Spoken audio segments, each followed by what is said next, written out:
Thursday, look at Thursday. Ain't even Thursday, I'm rocking her mix.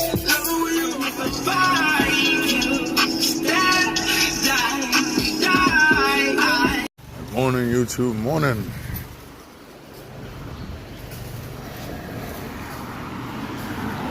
So, wanted to show you more or less the finished product, all right, compared to the old product.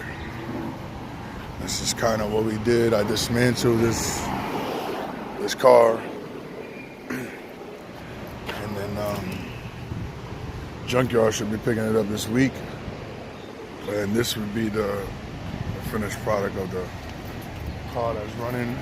It's obviously worth we paid $700 for this car, remember? So we had this car ready. We paid $700, and boom,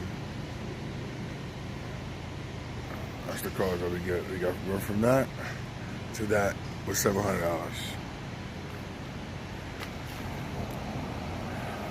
Not easy, but definitely worth it.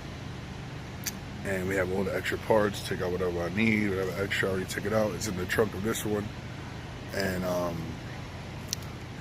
as we get rid of this one, this is the only one that we more or less would even think about working on, because this one's gonna be gone. So, and that's pretty much it. So that's an upgrade, $700 upgrade. Honestly, it is amazing. I ain't gonna front. You know, when you do the car work like this, it is amazing.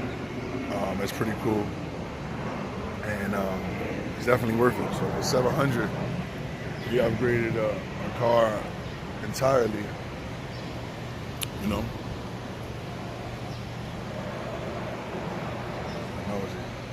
but I get the point. Very happy with the success.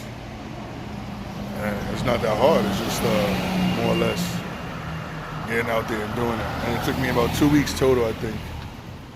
I mean, 3 hours a day. If I would have went hard and just did it in one shot, it would have been done 2 or 3 days. But it took me a week to kind of finish getting the car dismantled and then rewired and working on 3 hours a day or 4 hours a day. And then it's the second week right now. We had this car for maybe a month, so, and it's ready for this full sale. It's ready to go. But $700 upgrade, like I said, y'all. So, do your own car work, man. Again, I know what I'm talking about.